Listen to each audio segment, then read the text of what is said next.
भगवान शिव मां गंगा जी के तट पर विराजमान थे।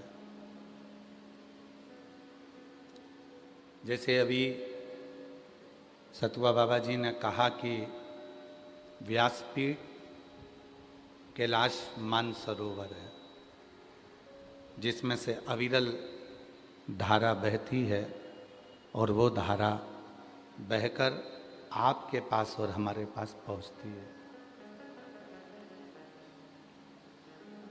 ये व्यासपीठ निरंतर अपनी धारा में प्रवाहित हो रही। उसी क्रम में गंगा जी के तट पर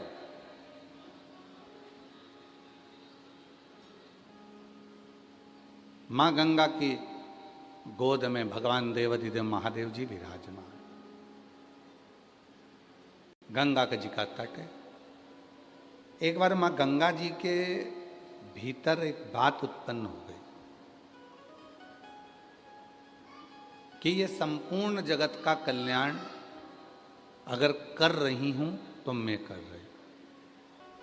और शिव पुराण क्या कहती है कि जब भगवान की शरण में रहो तो ये विचार मत करना कि सब मैं कर रहा हूं। प्रभु आपकी कृपा से सब काम हो रहा है। प्रभु आपकी कृपा से सब काम हो रहा है। करते हो भोले बाबा मेरा नाम हो रहा है। करते हो भोले बाबा मेरा नाम हो रहा है। प्रभु आपकी कृपा से सब काम हो रहा है। तो जो कुछ कर रहा है वो केवल शिव कर रहा है। अभी कल नहीं परसों के दिन की बात है। चतुर्वेदी जी और संजय केसरी जी दोनों अम्बाला वाले भी थे, अपन सब खड़े हुए थे। तो हमने केसरी जी से कहा कि बड़ी कृपा है आप पर, बाबा की भी विश्वनाथ जी की भी, कि जहाँ कथा होती है वहाँ आप एक खंबे की तरह काम करते हो और आगे रहकर कार्य कर लेते हो। तो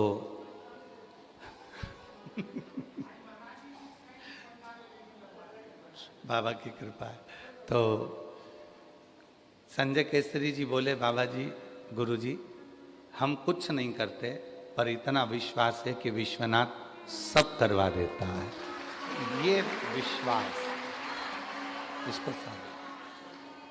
उस समय पर चतुर्वेदी जी और अम्बाला वाले भी कहे, गुरु जी, जब सतुआ बाबा शिविर में कथा हुई थी, ये तीनों ही थे, बातचीत चल रही थी। तो सतुआ बाबा शिविर में जब कथा हो रही थी तो ये बोले चतुर्वेदी जी और ये अम्बाला वाले कि वो कथा का तो मालूम ही नहीं पड़ा कैसे हो गई। हमने कहा वो माँ गंगा के तट पर स्वयं विश्वनाथ जी सामने से दूरबीन लगाकर देख रहे थे और वो कथा चल रही थी, वो कथा हो रही। और जहाँ संत होते हैं चतुर्वेदी जी, जहाँ साधु होते हैं, गुरुजन होते हैं, वहाँ अपने आप मार्ग बनता जाता है और कार्य सफल होता चले जाता है। उसके लिए सतुआ बाबा जी के लिए भी एक बार जोरदार ताली बजाएं। साधु मार्ग बनता है।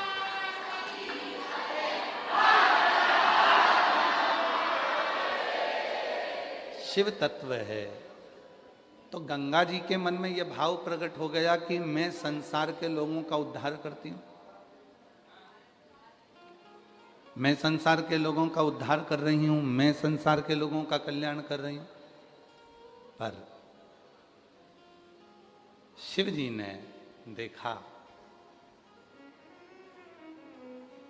कि गंगा भीतर से थोड़ा सा अभिमान लेकर आ गई है, थोड़ा सा। और वो तिल मात्र भी जो अभिमान होता है तिनके के बराबर भी जो अहंकार होता है वो व्यक्ति को बर्बाद कर देता। एक रत्ती का भी अहंकार यदि आपके अंदर है तो वो बर्बाद कर देता, वो नष्ट करने वाला। काया का, माया का, वैभव का, सत्ता का, कुर्सी का, पद का, प्रतिष्ठा का, यश का, यह अभिमान हमें बर्बाद कर देता। शिव जी के परम भक्त बनने वाले को सबसे पहली चीज चाहिए कि अपने भीतर के अहंकार को समाप्त करे।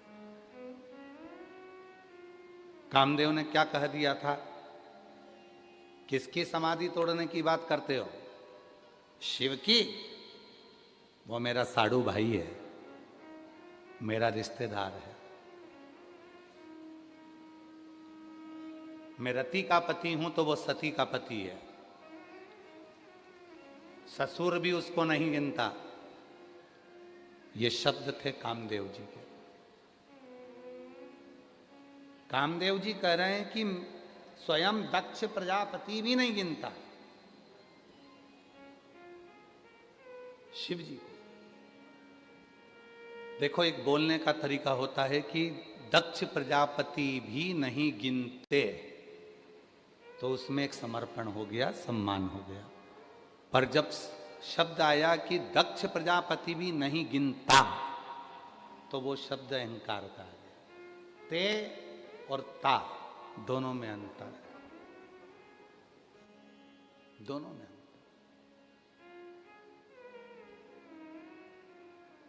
कामदेव ने कहा कि मेरा ससुर दक्ष प्रजापति भी शिव को नहीं गिनता। यह अहंकार के शब्द हो। ता और ते दोनों में अंतर। और तुम कहते हो कि उसकी समाधि तोड़ना है। अब उनकी और उसकी, उनकी में समर्पण है और उसकी में अहंकार। उसकी समाधि तोड़ना है। देवताओं से कहा वो तो मेरी चुटकी का खेल है, एक क्षण में मैं शिव की समाधि को तोड़ दूंगा। एक क्षण में शिव की समाधि तोड़ दूंगा। और महाराज अहंकार रखकर कामदेव गए, और जो कामदेव जी अहंकार रखकर गए और तीक्ष्ण तीक्ष्ण बाण छोड़ते रहे, छोड़ते रहे, छोड़ते रहे, शिव की समाधि को नहीं तोड़ पाए। तो गुरुजी, हमने तो कथा में सुना है कि कामदेव भस्म हो गया, शिव जी का नेत्र खुल गया, समाधि टूट गई।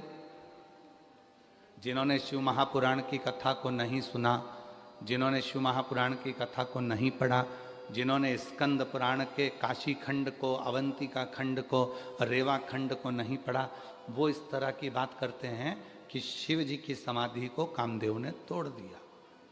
वो ये बात करते हैं। पर सत्य बात क्या है?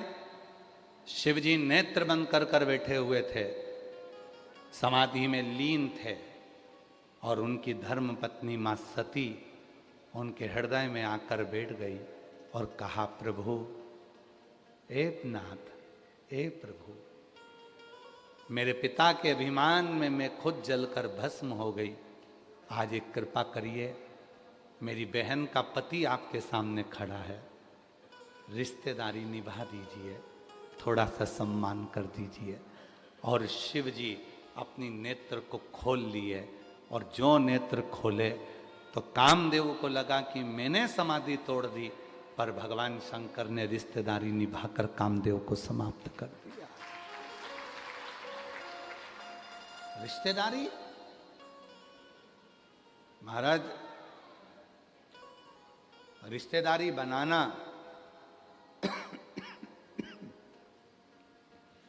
और रिश्तेदारी निभाना दोनों में अंतर। बनाना सरल है, निभाना कठिन है। रिश्तेदारी बनाने में टाइम नहीं लगता है। तुम हमारी बहन बन जाओ, तुम हमारे भाई बन जाओ, तुम हमारे काका बन जाओ, तुम्हारी काकी बन जाओ, तुम मामा बन जाओ, तुम फूफा बन जाओ, तुम हमारे दोस्त बन जाओ, तुम ये बन जाओ, तुम। रिश्तेदार बनना बहुत सरल काम है, पर रिश्तेदार बनकर अंतिम क्षण तक निभाना ये बहुत कठिन काम है। दुनिया का सबसे कठिन काम रिश्तेदार बनकर निभाना।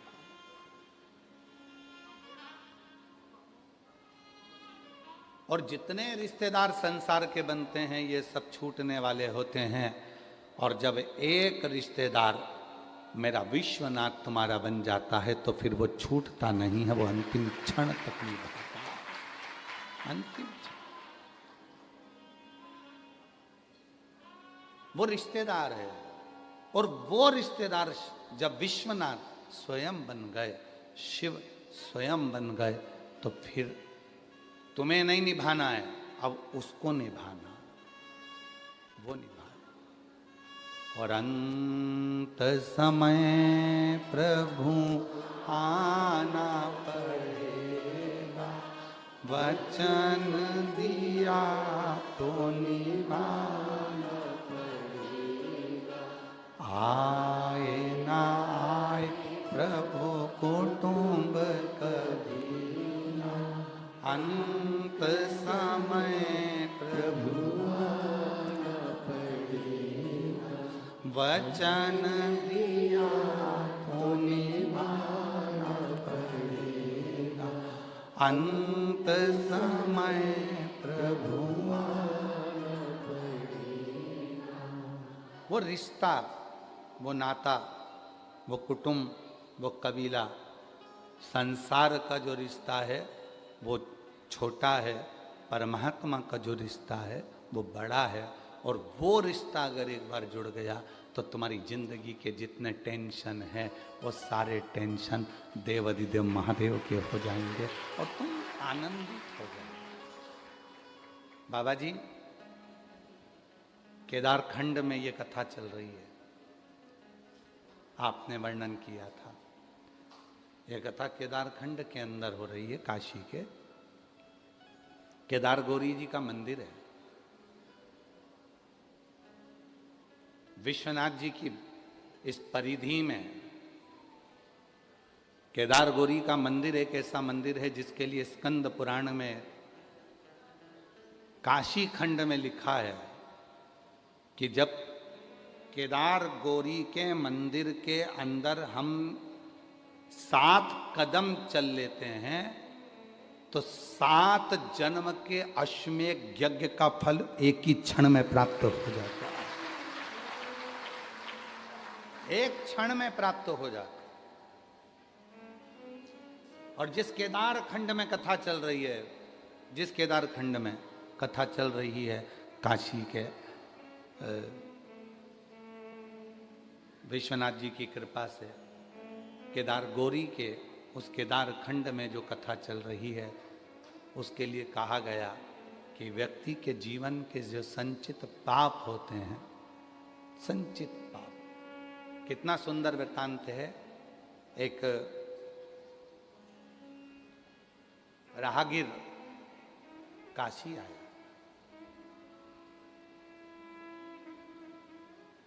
एक राहगीर काशी आया,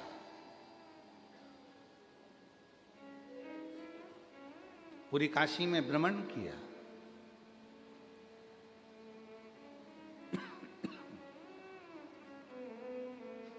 आप लोगों में से कितने लोग हैं जो काशी में भ्रमण करते हैं, घूमते हैं, कभी घर से बाहर निकलते हो, रोड पे चलते हो? ठीक है, ठीक है, रखिए। हम नहीं निकलते इसलिए हम आपसे पूछ रहे हैं। हम नहीं निकलते। आपको मालूम होगा बाबा जी, शायद कहने में मुझसे गलती हो जाए, क्षमा करिएगा। और पूरी दुनिया वालों से, जितने भी मेरे श्रोता हैं, उनसे भी हाथ जोड़कर क्षमा मांगता हूं जो शब्द कहने जा रहा हूं उसके लिए। तीर्थ में भजन करो, एक जगह बैठो, दर्शन करो, पर तीर्थ में व्यर्थ किसी गली मोहल्ले चौराहे पर ना घूमो। उसकी कथा चल रही है। हो सकता है हमारी बात का बुरा लग जाए किसी को। क्यों?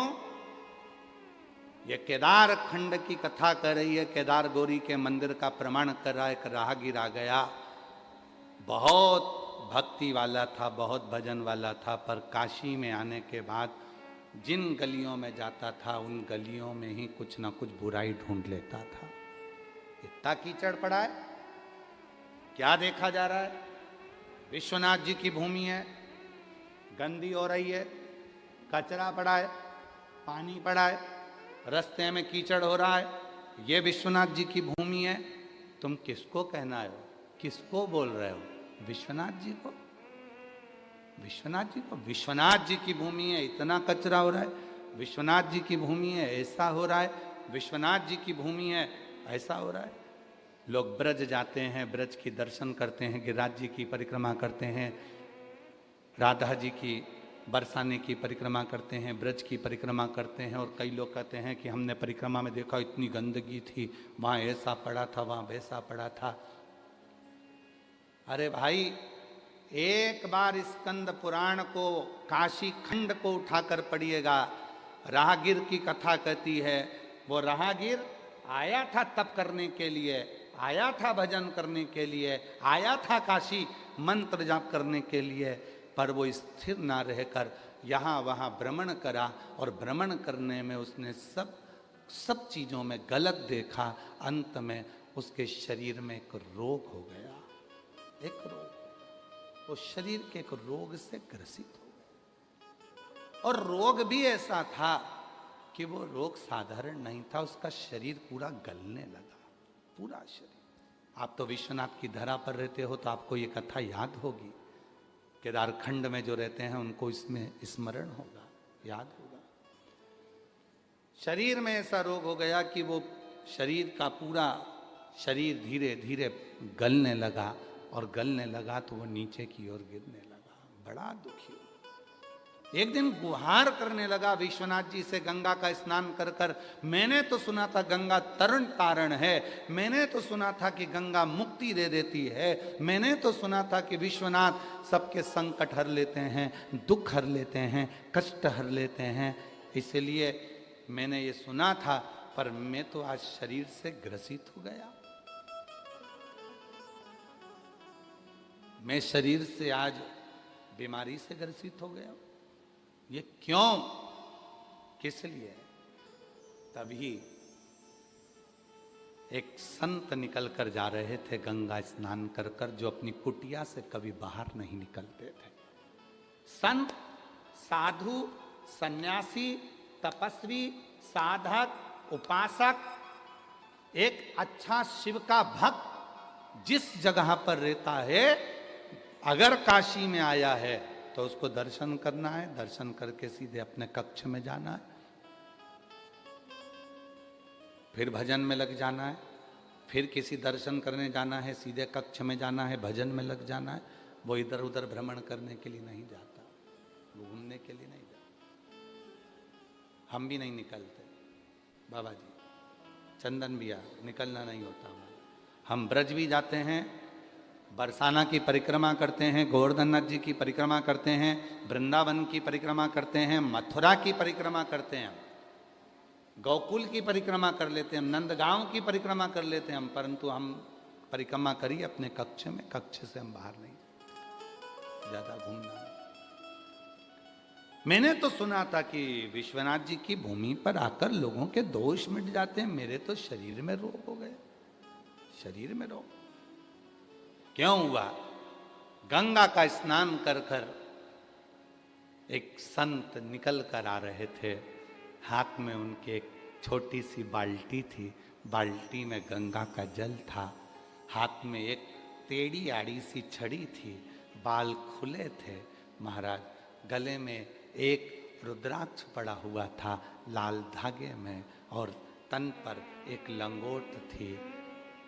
उसने, राहगीर ने रोक लिया महाराज को, तुम रोज गंगा नहाते हो? संत ने कहा नहीं। तुम रोज गंगा नहीं नहाते? नहीं। परंतु मैं तो 15 दिन से देख रहा हूं कि तुम रोज गंगा नहाने के लिए आते हो और गंगा नहा के जाते हो, और तुम झूठ बोल रहे हो काशी में रहकर। कहा मैं गंगा नहीं नहाता, मैं तो मां की गोद में निवेदन करने के लिए आता हूं, मैं गंगा नहीं नहाता। नहाना किसको कहते हैं आपको मालूम है? स्नान में और नहाने में अंतर है बहुत बड़ा, जमीन और आसमान का अंतर है। नहाना कहते हैं पानी को अपने ऊपर डाल लेना, साबुन लगा लेना, सर्फ लगा लेना, उपटन लगा लेना, शैम्पू लगा लेना, इसको नहाना कहते हैं। और स्नान कहते हैं जिस पवित्र नदी में स्नान करने के लिए गए हो वहां जाकर उस माँ को प्रणाम कर कर कहना कि मेरी जिंदगी के संचित पापों को समाप्त कर देना, मैं तेरी शरण में आया हूं। इसको स्नान करते, इसको स्नान करते। आप रोज नहाते हो? नहीं, मैं 15 दिन से देख रहा हूं आप रोज निकल कर जाते हो। बाल्टी रहती है, डंडा रहता है, गले में रुद्राक्ष रहता है, लंगोट बंदी रहती है, बालों में से पानी टपकता रहता है, बालों में से पानी टपक रहा है आपके, और झूठ बोल रहे हो। क्या बात क्या है बोलो? मैं आया था, मैं राहगीर हूं, दूर देश से आया हूं और यहाँ बाबा विश्वनाथ जी की धरा पर तप करने, साधना करने, व्रत करने, यहाँ मैं नियम धारण करने आया था यहाँ, परंतु मेरे शरीर में रोग हो गया है। तो संत ने कहा इस रोग को लाने वाला कोई दूसरा नहीं है, इस रोग को लाने वाले तुम खुद हो। अगर जिसके घर में आओ ना उसके घर की तारीफ करो, कभी उसके घर की बुराई नहीं करना चाहिए।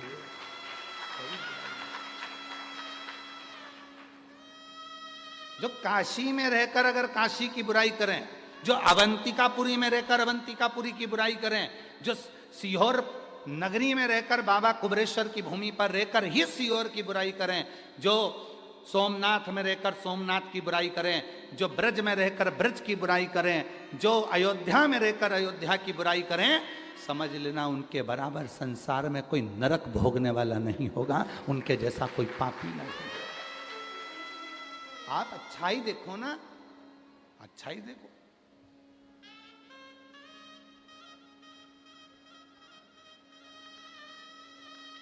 एक लड़के की शादी एक लड़की से हो गई, चलो जाने दो, ये वाला प्रसंग बाद में सुनाएंगे, हम तो ये एक नया प्रसंग दे देते हैं। एक बहुत काला सा दामाद था, एकदम काला, केवल आंख दिखती थी और दांत दिखते थे, इतना काला दामाद था। ससुराल में आ गया, सासू जी ने उसको श्रीखंड खिलाया, रबड़ी खिलाई, सब कुछ खिलाया, दूध भी खूब पिलाया। अब एक दिन दामाद जाने लगा तो सास आंख में आंसू भर कर बोली, दामाद जी थोड़े दिन और रुक जाओ, तुम्हारे रहने से हमको भी श्रीखंड खाने को मिल जाएगा, तुम्हारे रहने से हमको भी रबड़ी खाने को मिल जाएगी, खीर खाने को मिल जाएगी। दामाद को अहंकार आ गया, बताओ सास तो पूछा मेरे चक्कर में कैसे श्रीखंड खाने को मिल जाएगा, खीर खाने को मिल जाएगी, दूध पीने को मिल जाएगा, दही खाने को मिल जाएगा। कहा दामाद जी मेरी भैंस का छोरा हुआ था पाड़ा, वो मर गया, पर जब से तुम ससुराल आए हो तुम्हें देखकर भैंस दूध अच्छा दे रही है, भैंस दूध अच्छा दे रही। मतलब सास का दामाद कितना भी काला था पर उसने उसमें भी तो गुण देखा ना, अब गुण तो नहीं देखा। अब दूसरे वाले प्रसंग पे जाओ। एक पति की पत्नी बड़ी काली थी, बहुत काली, बहुत काली, पूरा स्वरूप उसका श्याम था, काली थी। वो हमेशा अपनी पत्नी को यमुना कहकर पुकारता था, यमुना कहता था। एक दिन बहुत दुखी हुआ तो किसी ज्योतिष आचार्य के पास पहुंचा और ज्योतिष आचार्य से कहा कि मैं तकलीफ में हूं, तो उसने कह दिया कि तुम्हें 7.5 चल रहा है। 7.5? हाँ, 7.5 शनि लगा है। उसने सुनते से ही ज्योतिष आचार्य से कहा कि मुझे 7.5 कभी नहीं लग सकता, क्योंकि मेरी पत्नी का नाम यमुना है और वो शनि महाराज की बहन है, तो मुझे कैसे लग सकता है? वो शनि महाराज की बहन है, उसका भी वर्ण काला है, श्याम है, मैं उसको यमुना कहकर पुकारता हूं। अच्छाई देखी। तो शनि ने भी हाथ जोड़ लिए कि इसका कुछ नहीं बिगाड़ सकता, क्योंकि इसकी धर्म पत्नी का नाम यमुना है और श्याम वर्ण है इसका, मैं बिगाड़। लोग कहते हैं कि कोई काला है तो उसको काला कहा जाए। अरे भाई जरा स्मरण तो करो, राहु केतु शनि मंगल 4 ग्रह ऐसे होते हैं जो क्रूर ग्रह हैं। उन क्रूर ग्रह ने भी हाथ जोड़े हैं। अगर किसी के शरीर पर काला तिल होता है, किसी के शरीर पर काला स्वरूप होता है, कोई अगर श्याम वर्ण का होता है, तो मंगल शनि राहु और केतु उसके ऊपर कभी चढ़ते ही नहीं है, क्योंकि उसको यम और शनि की बहन का स्वरूप माना जाता।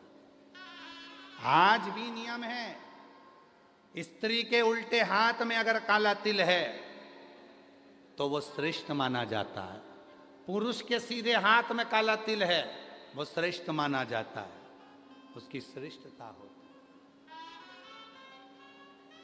उसको श्रेष्ठ माना जाता है। अब तुम सब अपने अपने हाथ देखने में लग गए। तुम वाराणसी वाले कम थोड़ी ना हो, पक्के ही हो तुम भी है। बोल बम का नारा है। तो यहाँ हमें बुरा नहीं देखना, हमें तो अच्छा देखना है। सर्व है, सब में अच्छा देखिए, सब में श्रेष्ठ देखिए।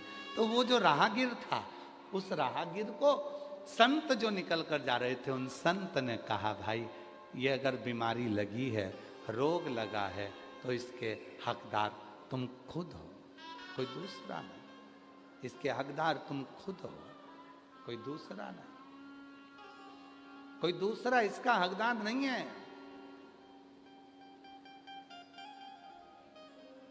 मैंने क्या गलती करी? तुमने एक गलती करी। क्या करने आए थे काशी में? भजन करने। क्या करने आए थे काशी में? साधना करने। क्या करने आए थे काशी में? शिव विश्वनाथ जी का भजन दर्शन करने के। क्या कर रहे हो? फिर वही वाली बात आ गई, हम तेरी दुनिया में आकर खो गए, हम तेरी दुनिया में आके खो गए, कर ना पाए हरि भजन और सो गए, कर ना पाए हरि भजन और सो गए। हम तेरी दुनिया में आके खो गए, हम तेरी दुनिया में आके खो गए, कर ना पाए हरि भजन और सो गए, कर ना पाए हरि भजन और सो। हम आए थे भजन करने के लिए, हम आए थे स्मरण करने के लिए, हम आए थे मंत्र जाप करने के लिए, हम आए थे नाम जाप करने के लिए, और खो गए। हाँ, काशी वालों से निवेदन है, ये कथा जो काशी के निवासी हैं उनके लिए नहीं है। जो काशी के निवासी हैं उनको तो बाहर निकलना पड़ेगा, जो काशी के निवासी हैं उनको तो बाजार जाना पड़ेगा, जो काशी के निवासी हैं उनको तो अपना कर्म करना पड़ेगा, जो काशी के निवासी हैं उनको तो काशी में जाकर काम करना पड़ेगा। और तुम जो काशी के निवासी हैं वो किसी काशी के निवासी नहीं, ये पूर्व में शंकर भगवान के फैमिली मेंबर हैं।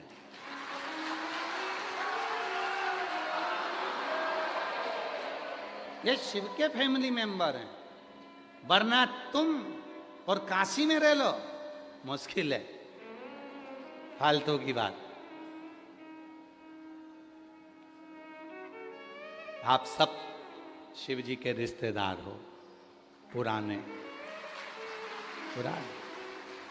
जितने काशी के निवासी बैठे हुए हैं सब देवाधिदेव महादेव के रिश्तेदार हैं, सब जितने भी हैं।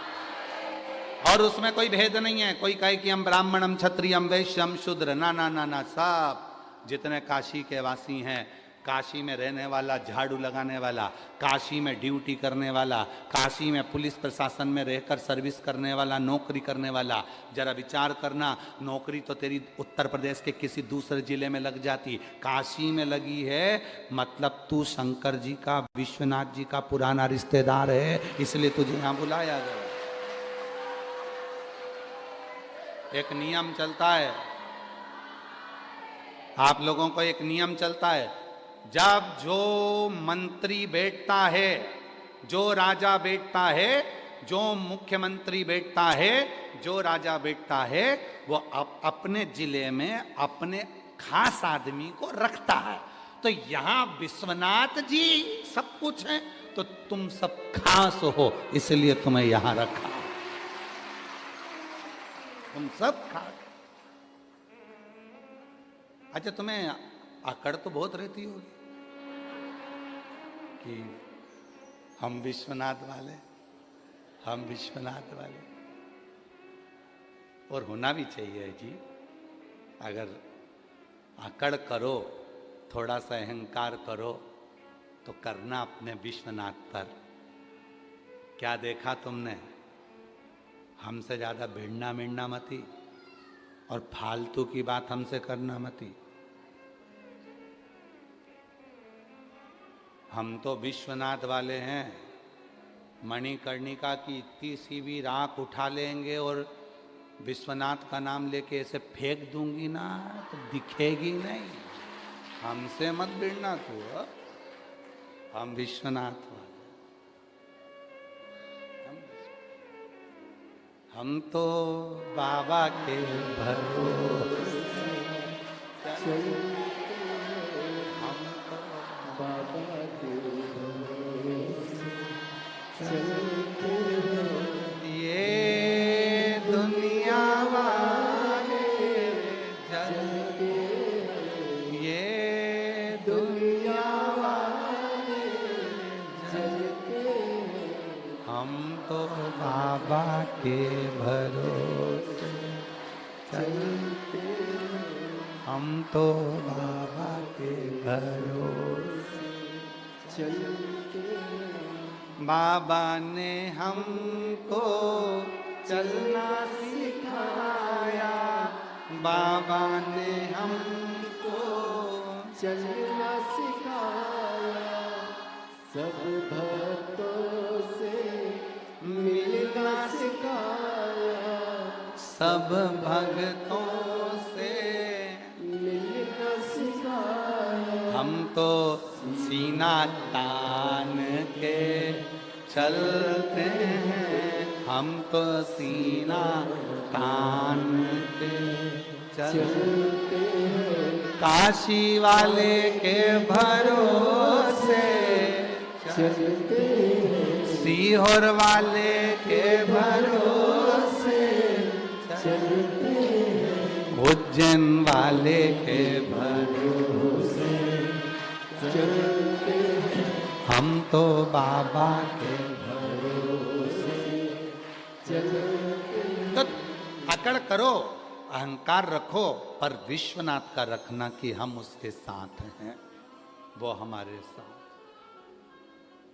राहगीर ने कहा कि मेरे शरीर का जो कष्ट है, ये कष्ट क्यों? तुम्हारा है।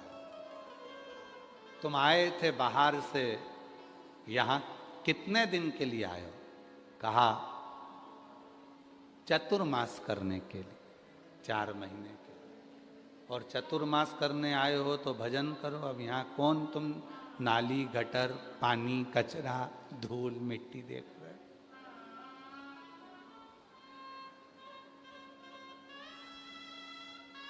क्यों?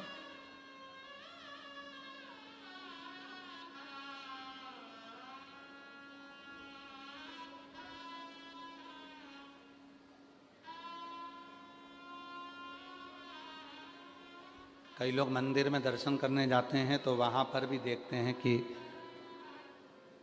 कितनी धूल जम रही है, कितना गंदा हो रहा है, ऐसा हो रहा है, वैसा हो। ना, तुम शिव के शिव, तुम्हारे शंभु। तुम शिव के, शिव तुम्हारे, तुम तो केवल शिव का दर्शन करो, केवल शिव का दर्शन, केवल शिव का दर्शन, बाकी का कुछ। चतुर्वेदी जी आप भी बोले, बाबा जी भी बोले थे कि केसरी जी भी बोले कि भाई आओ गुरु जी दर्शन करने के लिए अपन यहाँ चलते हैं, वहाँ हमने कहा चलेंगे और ट्रैफिक बहुत है, सावन का महीना है, भक्त लोग ज़्यादा हैं, कहाँ अपन जा पाए। बाबा जी से भी हमने यही कहा कि इतना भक्त आ रहा है, भीड़ बहुत ज़्यादा है, कहाँ जाएंगे, इसलिए जितने दिन यहाँ पर हैं उतने दिन भगवान की भक्ति करें, भगवान की जितने। और आज तो एक बहुत अच्छी बात रही, सतुआ बाबा जी ने हमें बताया कि महाराज जी माँ गंगा के तट पर बैठकर पार्थिव शिवलिंग का आज हमने निर्माण कर पूजन करे। तो जब पार्थिव पूजन, सतुआ बाबा जी बता रहे थे कि जब पार्थिव पूजन गंगा जी के तट पर हम कर रहे थे तो ऐसा लग रहा था जैसे गंगा उछाले भरकर उस पार्थिव के पास आ रही है, पार्थिव के पास। और ये गंगा का उछाला नहीं, ये अपने हृदय का शिव के प्रति उछाला बाबा जी, ये गंगा भक्ति है। ए राहगीर, गलती तुम्हारी है। राहगीर ने कहा मुझसे गलती हो गई जो मैंने काशी में आकर बहुत सारी कुछ नाली गटर गंदगी को देखा, मुझे तो भक्ति करना था, भजन करना था, भजन करना।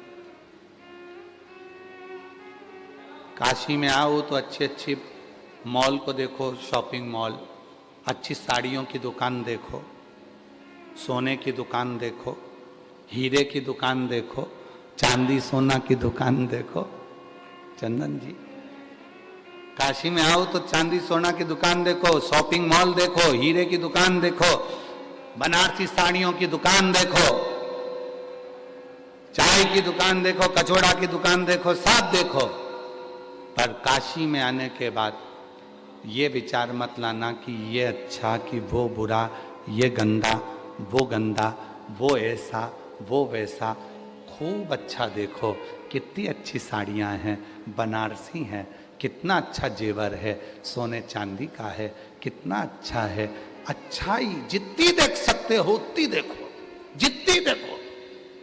विश्वनाथ जी का दर्शन करने जाओ तो अच्छा ही देखो, क्या गंगा जी का तट है, क्या सीढ़ियां बनी है, कितना अच्छा उत्तर प्रदेश सरकार ने और माननीय प्रधानमंत्री जी ने, नरेंद्र भाई मोदी जी ने, और कितना उत्तर प्रदेश सरकार के यशस्वी मुख्यमंत्री जी योगी जी ने इस काशी का कितना विकास कर दिया, कितना अच्छा कर दिया। आज इतनी पब्लिक आ रही है, कम से कम पूरे काशी का कितना व्यापार, कितना रोजगार बढ़ गया, कितना कितना वैभव बढ़ गया, कितना आनंद बढ़ गया। ये अच्छाइयाँ देखिए, ये अच्छा, ये अच्छा। और आप और हम अगर देखें तो राहगीर ने जैसे ही बुराई देखी, शरीर को कष्ट हुआ। बाबा आप बताओ मेरे शरीर का कष्ट कैसे मिटेगा। ए राहगीर, तू भजन करने के लिए आया था, तुझसे गलती हो गई, अब तू एक काम कर। विश्वनाथ जी तो शांत हैं और विश्वनाथ जी तो माफ कर देते। ध्यान देना, बहुत सुंदर प्रसंग है।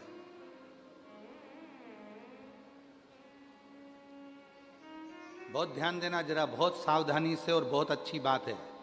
पूरा विश्व सुने इस बात को।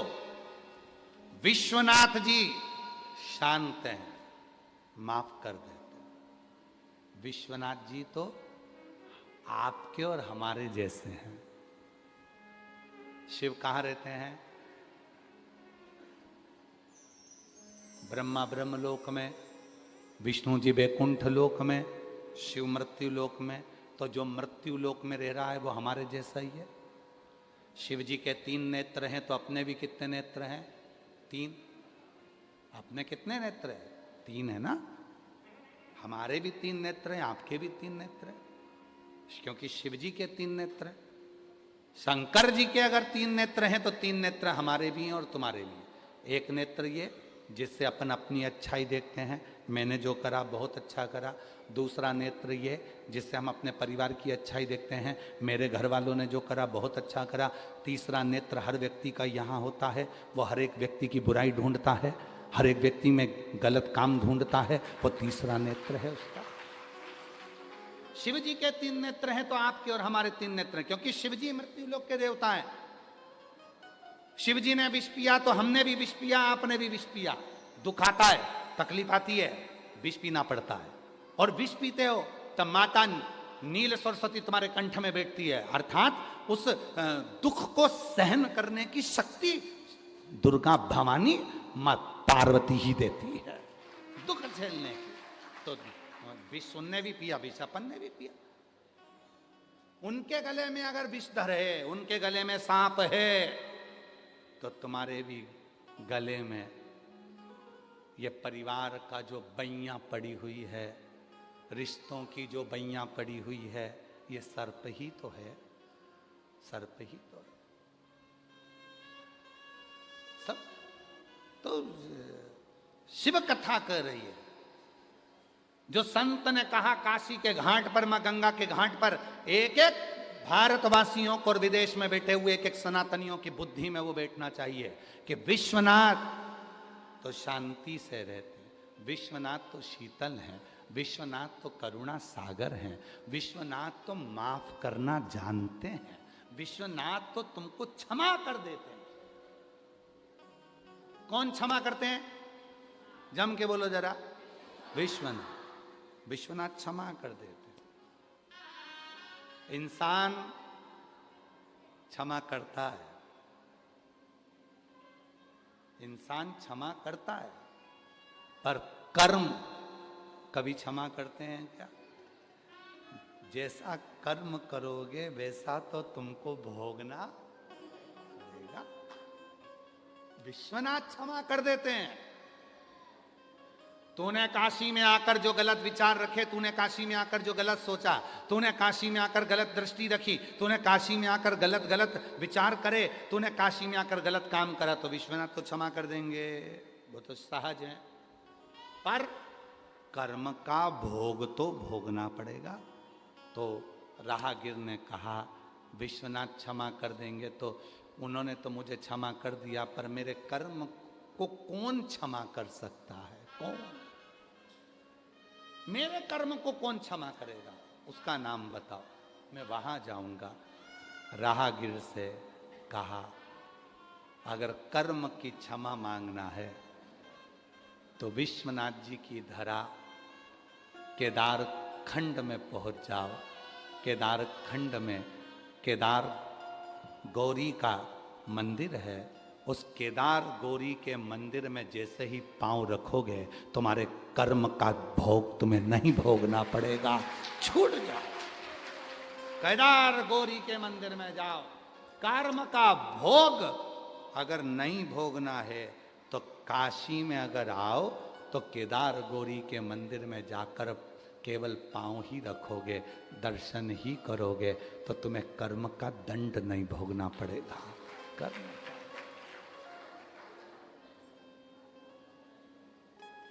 बोल गौरी केदारेश्वर महादेव की। उसने कहा तुम मैं केदार गौरी मंदिर चले जाऊं? जा। राहगीर गंगा का स्नान कर कर केदार गौरी के मंदिर की ओर बढ़ा। जैसे जैसे बढ़ रहा था वैसे वैसे शरीर ठीक होता जा रहा था, और जैसे ही मंदिर में प्रवेश करा, वहाँ का जल लेकर जो आचमन करा, पूरा शरीर ठीक हो गया। कर्म का भोग भोगना नहीं पड़ा, कर्म भोग से वो मुक्त हो गया। कर्म। अब सोचो काशी क्या है, और तो भी हम लोग भटके, तो भी स्मरण ना रहे। बाबा जी एक माता जी ने तो पत्र में लिखा कि हमारा निवेदन है, देखो पत्र में लिखा कि हमारा निवेदन है, भले तुम ऑफलाइन कथा मत करो पर हर साल सावन में ऑनलाइन ही कर दो, पर काशी तो आओ।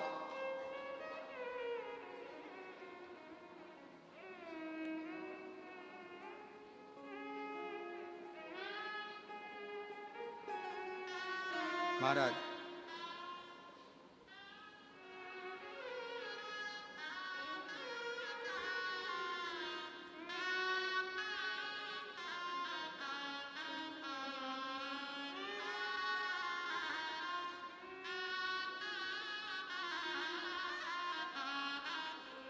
और एक ने तो लिख दिया कि सतुआ बाबा जी को हमारी भी उम्र लग जाए, और उसमें उम्र कितनी लिखी जिसने लिखा, जिसने पत्र लिखा उसने अपनी उम्र कितनी लिखी, 82 साल।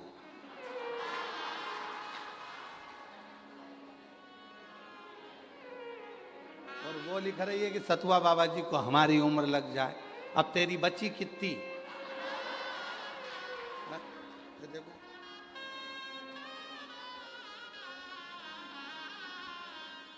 कहाँ गई?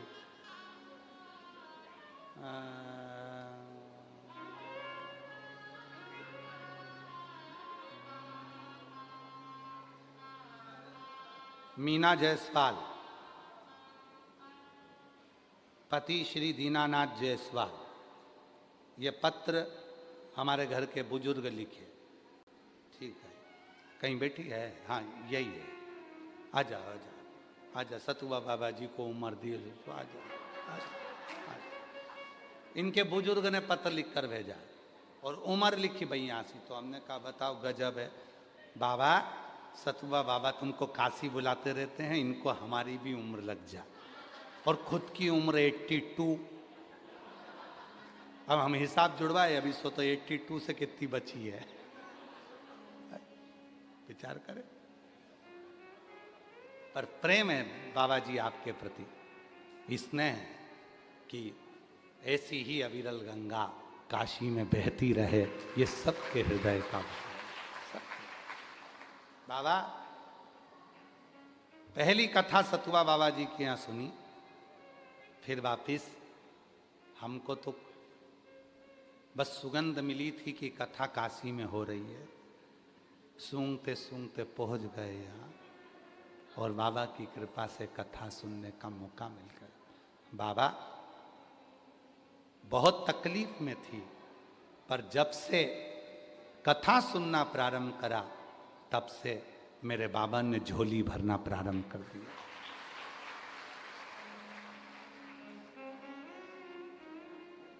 मेरे सतुआ बाबा जी हमारे भी हैं जी। हाँ, पत्र में लिखा उन्होंने, मेरे सतुआ बाबा जी हमारे भी हैं। तो मेरे सतुआ बाबा जी कथा करवाए डोमरी में, जो हम लोगों का सौभाग्य था। सतुआ बाबा जी ऐसे ही शिव की कृपा से ये दिव्य आयोजन काशी में होते रहें और बाबा की कथा हम सब सुनते रहें।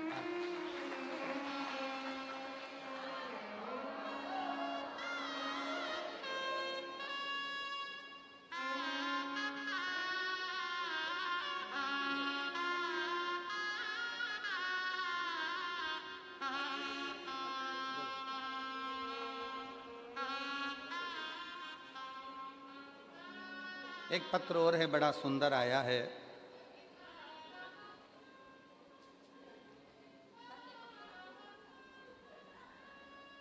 मैं बाबा को, सतुआ बाबा जी को प्रणाम करती हूँ।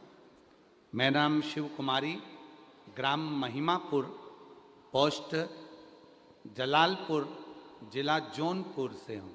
कहीं बैठी हो, बाहर भी अगर बैठी हो या अंदर कहीं बैठी हो तो आ सकती हूँ।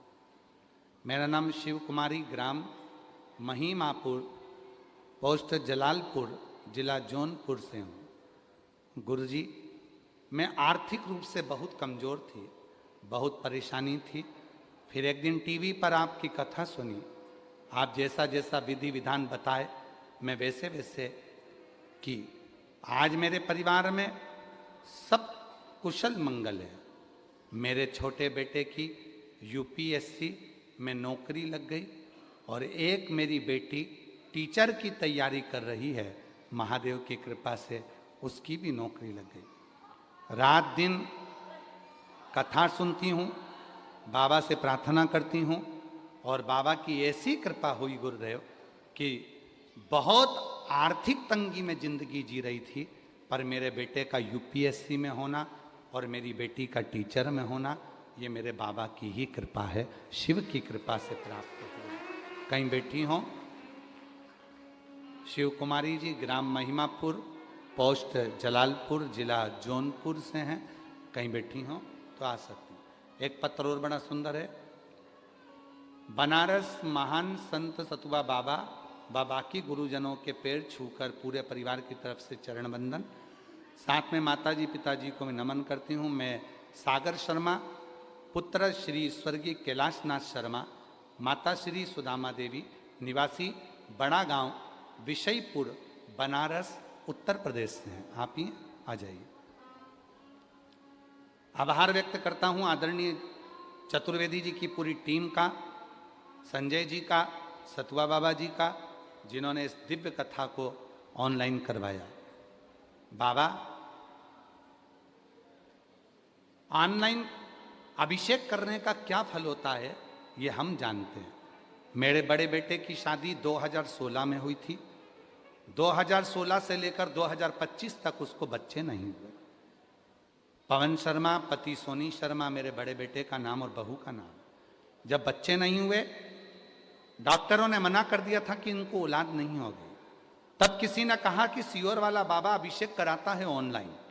उस अभिषेक को करने के बाद अगर उस बेलपत्री को उठाकर गोदी में रख लिया जाए और प्रार्थना करी जाए तो बच्चा जरूर होता है। बाबा की ऐसी कृपा हुई, सोचा नहीं था। 10 वर्ष के बाद बाबा की कृपा से मेरे बड़े बेटे के यहाँ बेटे ने जन्म लिया। हम बाबा को यहाँ धन्यवाद देने के लिए आए हैं, शिव को नमन करने के लिए। और जो जैसी भावना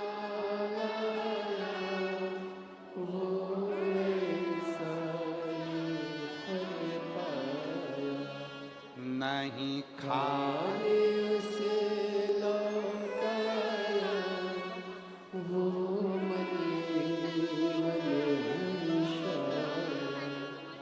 कर दिया माला माल काशी वाले, लुटा दिया भंडार काशी वाले, लुटा दिया भंडार काशी वाले, लुटा दिया भंडार काशी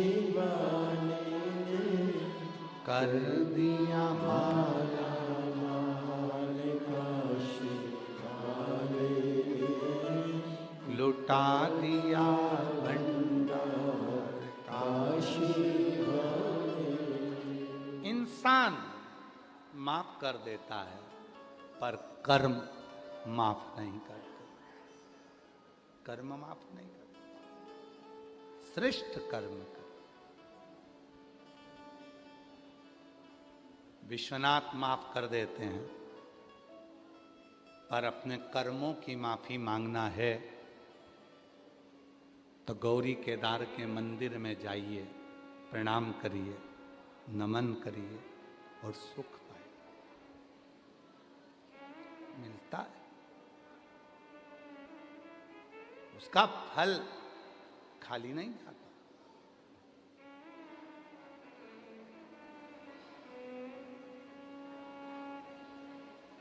किसी को पानी पिलाया, किसी का मुख झूठा कराया। यहीं की एक कथा है जिसने कभी अपने दरवाजे पर किसी को पानी नहीं पिलाया था। यहीं काशी की कथा है बाबा जी। स्कंद पुराण काशी खंड, बाबा जी सब लोग लिख के भेजते हैं, आप उसमें पढ़ेंगे तो लिख के भेजते हैं। अब की बार गुरु जी ने पूरी स्कंद पुराण का काशी खंड ही बचा है। स्कंद पुराण काशी खंड की कथा कहती है, इसी काशी की बात है। एक व्यक्ति ने कभी किसी का मुख झूठा नहीं कराया, कभी किसी को पानी नहीं पिलाया।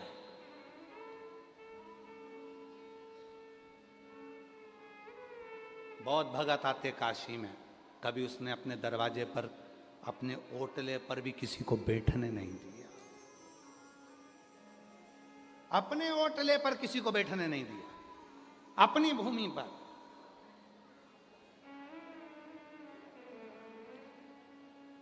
अरे भगवान की कृपा है, कौन किसके यहाँ आता है। अगर आज वो तो हम साधुता दें आप सबको कि कहीं कृपा बाबा की हो गई, कौन आता है। इतनी कथाएं होती है, काशी वाले हम आपसे पूछते हैं, इतनी कथा काशी में होती है, आप कहीं जाते हो क्या। कहीं जाना नहीं हो पाता, कोई नहीं जा पाता, पर बाबा की कथा, कुबेर भंडारी की कृपा और विश्वनाथ जी की करुणा से आप लोग इस कथा में आए हो। किसी ने अगर अपना दरवाजा खोल दिया, जगह दे दी, बिठा दिया, तो उसमें कृपा तो शिव की है। इसी काशी की कथा है। और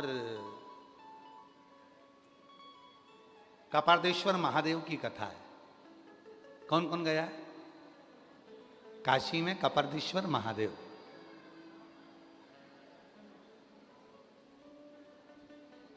पिशाच मोचन कुंड,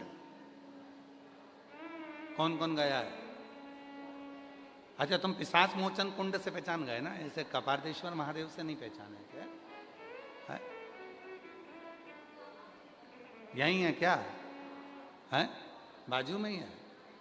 तो हर हर महादेव बोले जरा, कपारदेश्वर महादेव की। पिशाच मोचन कुंड, इससे तो पहचान गए ना तुम काशी वाले। ठीक है, अब तुम इस कथा को सुनो जरा, कितनी सुंदर कथा है। वर्णन किया,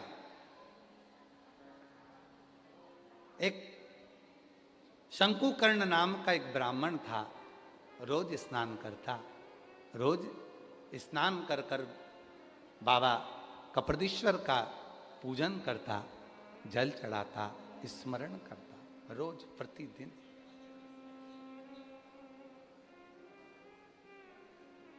और एक दिन शिव जी को जल चढ़ाकर आ रहा था। और शिव के जल का महत्व तो आप लोग जानते हो ना। शिव के जल का महत्व आप लोगों के स्मरण में होगा। जब हम शिव जी को एक लोटा जल चढ़ाते हैं, लोटे में उसी जल को झेल के 2-4 बूंद, 8 बूंद, 10 बूंद थोड़ा सा जल हम अपने घर पर लेकर आते हैं। उस जल की कितनी महत्वता है। अवंती का खंड स्कंद पुराण का कहता है, शिव जी को चढ़ाए हुए जल का थोड़ा सा भाग जब हम लेकर अपने घर की ओर आते हैं, मार्ग में राह में, मार्ग में राह में जितने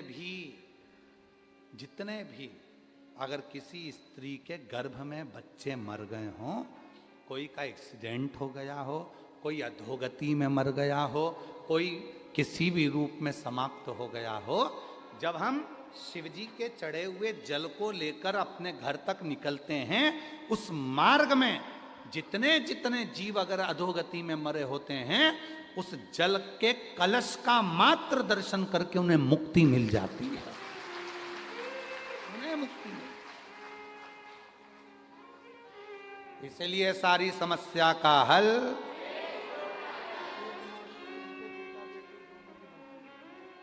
आपके बेटा यूपीएससी क्लियर करा और बेटी भी टीचर का जोरदार ताली बजा।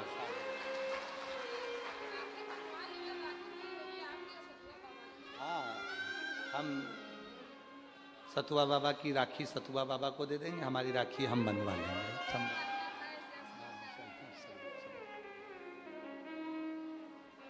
बाबा आपका कर्जा ना रखे हैं सतुआ बाबा जी, राखी दी है जी ने कि हम सतुआ बाबा की राखी दी है।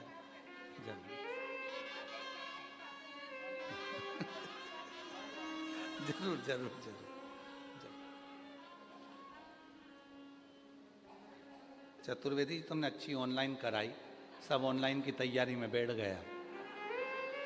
वो जी बोल रही है अब ऑनलाइन अगली बार होगी तो हम भी हैं। सब ऑनलाइन वाले हैं शंभू।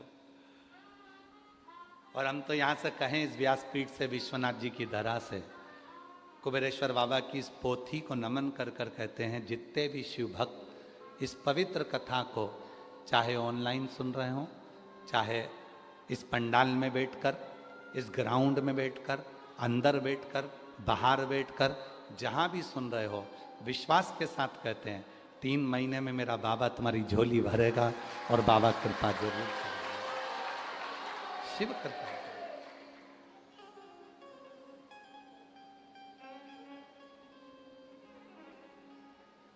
शंकुकर्ण निकल कर जा रहे थे जल चढ़ाकर शिव जी को, कपारदेश्वर महादेव।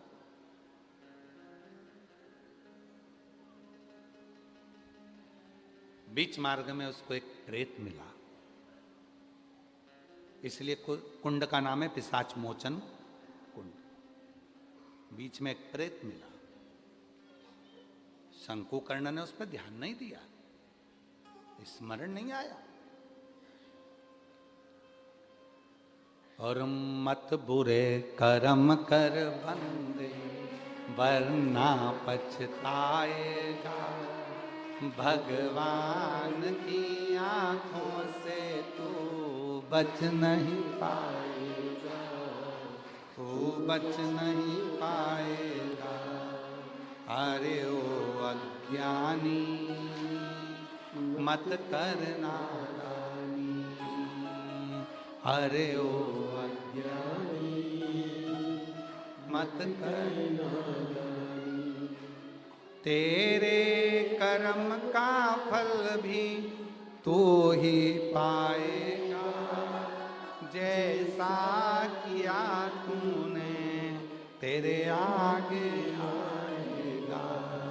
मत बुरे कर्म कर बंदे वरना पछताएगा, भगवान की आंखों से तू बच नहीं पाएगा, तू बच नहीं पाएगा।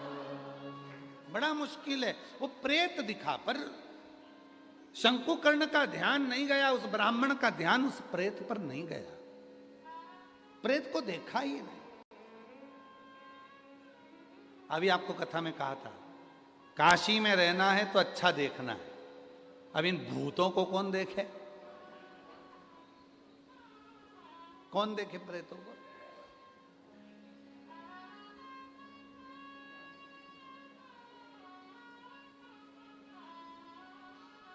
ओके। हरि नैनों में भोला समाए गयो री, मुझे प्रेम का रोग लगाए गयो री।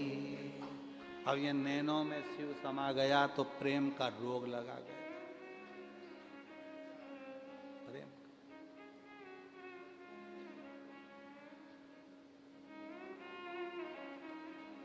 आप में से कई माताएं ऐसी हैं जिनको सपने में भी शिव जी आते हैं, सपने में।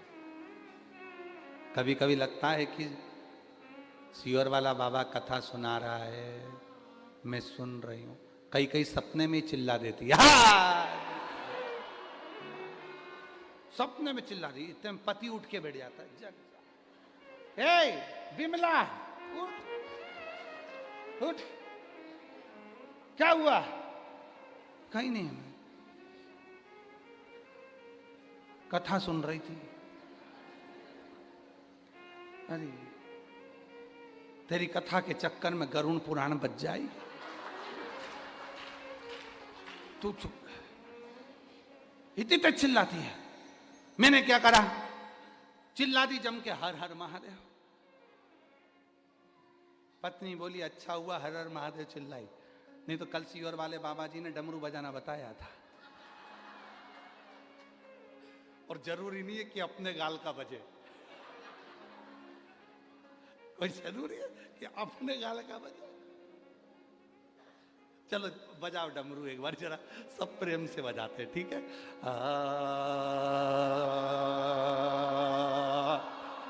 बहुत सुंदर, हर हर। अब कोई जरूरी है कि गल डमरू अपने ही बजे? सवेरे सवेरे पति मंदिर गया, पंडित जी से पूछा इसका कोई हल है क्या? तो पंडित जी ने कहा सारी समस्या का हल एक लोटा जल। कहते हैं जब रात में ज्यादा सपने आते हैं तो लोटा पानी का भर के सोते हैं। एक लोटा, वो एक लोटा जल सब दूर काम आता है। 10 लाख की गाड़ी में घूमने वाला भी एक दिन लोटे में भरा कर काशी आ जाता है। वो एक लोटा जल बड़ा भारी है। अब प्रेत को नहीं देखा, प्रेत को देखा ही। शंकुकर्ण तो अपने भगवत भजन में, शिव नाम में, भगवान की विरल भक्ति में बड़े आनंद के साथ चल रहे थे, बड़े आनंद के साथ अपनी भक्ति। शंकुकर्ण को प्रेत दिखा नहीं, प्रेत नजर नहीं आया शंकुकर्ण को,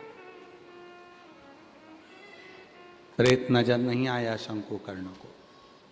वो तो अपनी रोज की जो दिनचर्या थी, रोज बाबा के दर्शन करना, कपारदेश्वर महादेव के मंदिर में जाना, जल चढ़ाना, प्रार्थना करना, निवेदन करना, विनय करना।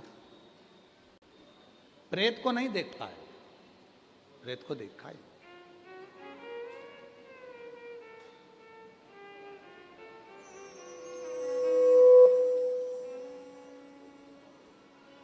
अब रोज शंकुकर्ण ब्राह्मण रोज मंदिर जाते, रोज आते।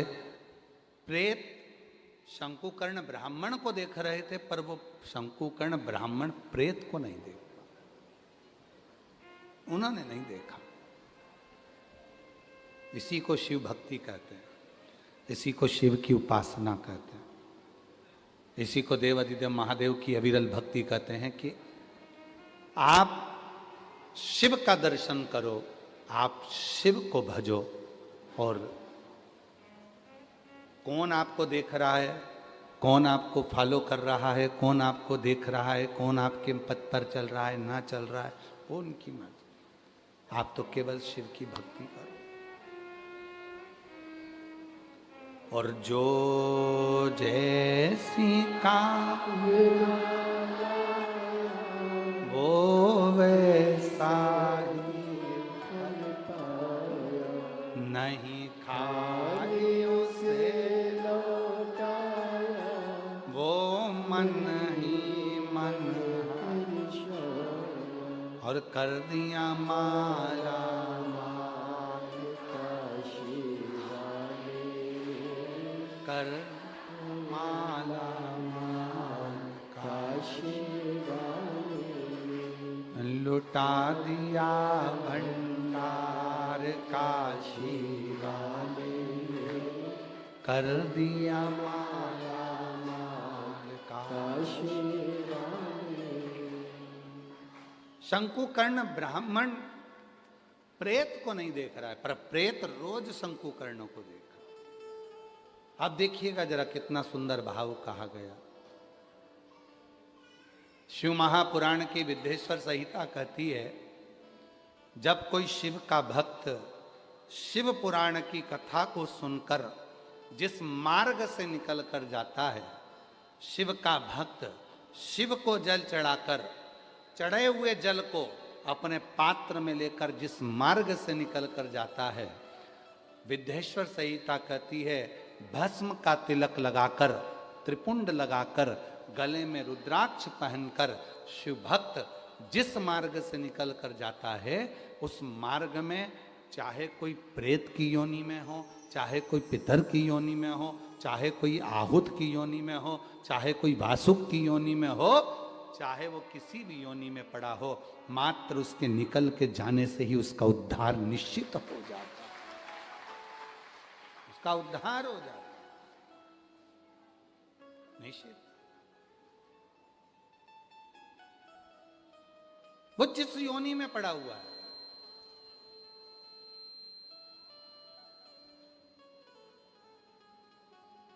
अरे किसी ने कितना अच्छा लिखा एक पुस्तिका में हमने पढ़ा था कि भगवान भोलेनाथ जी से एक भगत प्रार्थना करता है, अगर बनाना कुत्ता तो काशी का बना देना,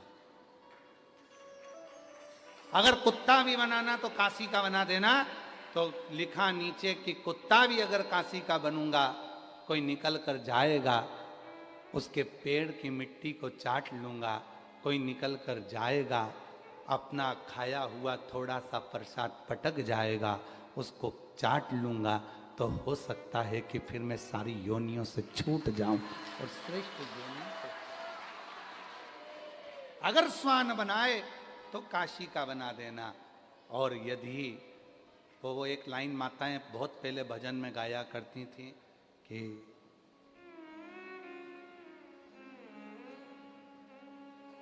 हमारा घर भी काशी में बना देते तो क्या होता, हमें भी काशी में बुला लेते तो क्या होता।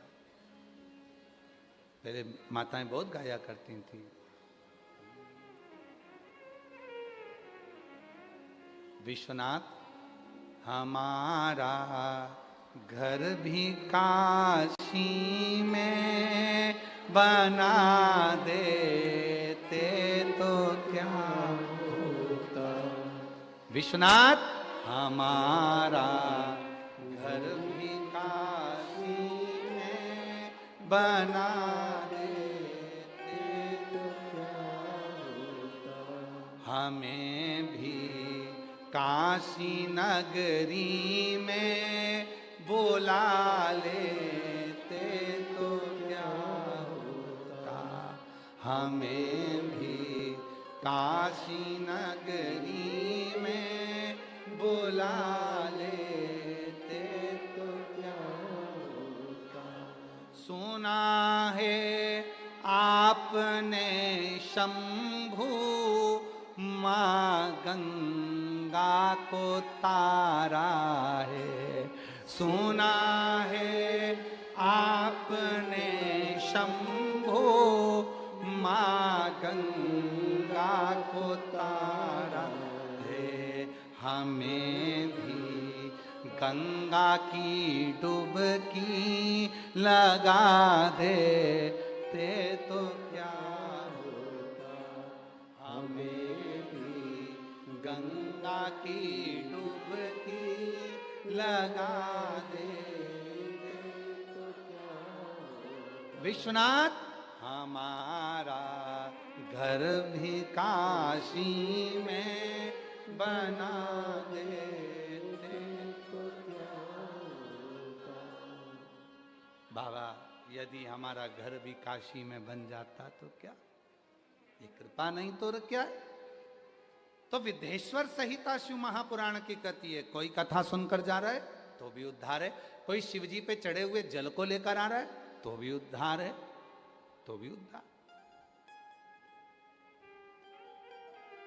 अभी महाराज जी बता रहे थे, श्री कांत मिश्रा जी अर्चक श्री काशी विश्वनाथ मंदिर से, कि बाबा को रात्रि को जो माला पहनाई थी वो माला यहाँ बाबा के भाव से लेकर आ। अब जब काशी से विश्वनाथ जी के मंदिर से अगर फूल की माला चलकर आ रही होगी और वो माला झोले में बैग में जब चलकर आ रही होगी, जिस रास्ते से निकल कर आ रही होगी, उस मार्ग के जितने जितने जीव होंगे उनका तो कल्याण अपने आप हो रहा होगा।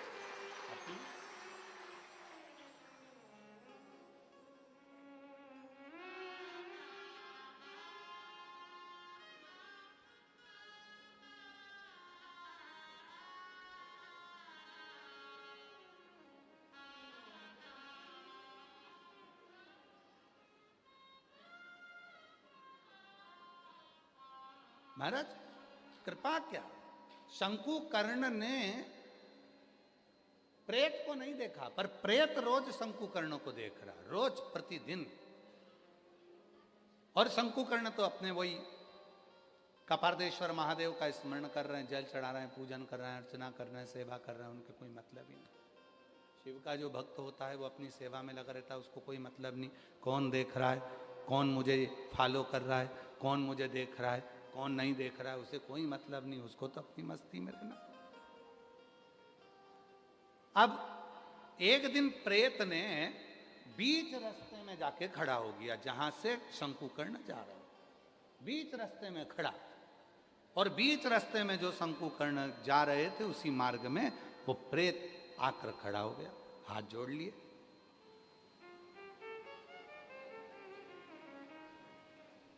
शंकुकर्ण ने देखा कोई बैठा है। अब भूत की बात कौन सुन सकता है?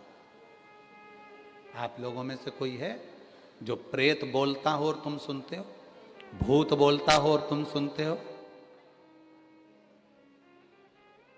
कहीं का डाकनी पिशाचनी चुड़ैल बोलती हो और तुम सुनते हो? बहुत कठिन है, कोई नहीं सुनता। फिर लिखा स्कंद पुराण के काशी खंड में कि शंकुकर्ण ने प्रेत की वाणी कैसे सुन ली। शंकुकर्ण ने प्रेत की वाणी कैसे सुनी, तो उसका वर्णन आता है स्कंद पुराण का। काशी खंड कहता है कि जब मस्तक पर भस्म लगी हो, त्रिपुंड लगा हो, गले में रुद्राक्ष पड़ा हो, मुख में शिव नाम हो और हाथ में शिव का चढ़ा हुआ जल हो, तो प्रेत, भूत, पिशाच, नाग, गंधर्व, किन्नर सबके दिल की बात अपने दिल में आकर विराजमान हो जाती है, अपने आप वो भीतर प्रवेश कर जाती अपने। और शंकुकर्ण ने कहा, प्रेत मैं जान गया तुम्हें मुक्ति चाहिए, तुम कौन हो, अब तुम्हें अपनी वाणी से कहना पड़ेगा। पर प्रेत कैसे बोलता? तो शंकुकर्ण ने जो कपार्दीश्वर महादेव को जल चढ़ाया था, जो जल लेकर आया था, वही जल प्रेत को छींट दिया। छींटते से ही प्रेत अपने स्वरूप में आ गया। बड़े बड़े दंत थे, बड़े बड़े दंत, शरीर बड़ा विकराल था। और उसने कहा, मैं पूर्व समय में इसी काशीपुरी का निवासी था, काशी में ही मेरा निवास था, पर मेरे दरवाजे पर कभी मैंने जिंदगी में किसी को पानी नहीं पिलाया, कभी मैंने भोजन नहीं कराया। मेरी जीजियों, मेरे जीजाओं, मेरी बेटियों, मेरे बेटाओं, मेरे बुजुर्ग माँ बाप, याद रखना, शिव महापुराण की विद्येश्वर संहिता में एक बात लिखी है कि शिव के भक्त का मात्र मुख झूठा कराने पर भी हमारे जीवन के सारे दुख समाप्त हो जाते।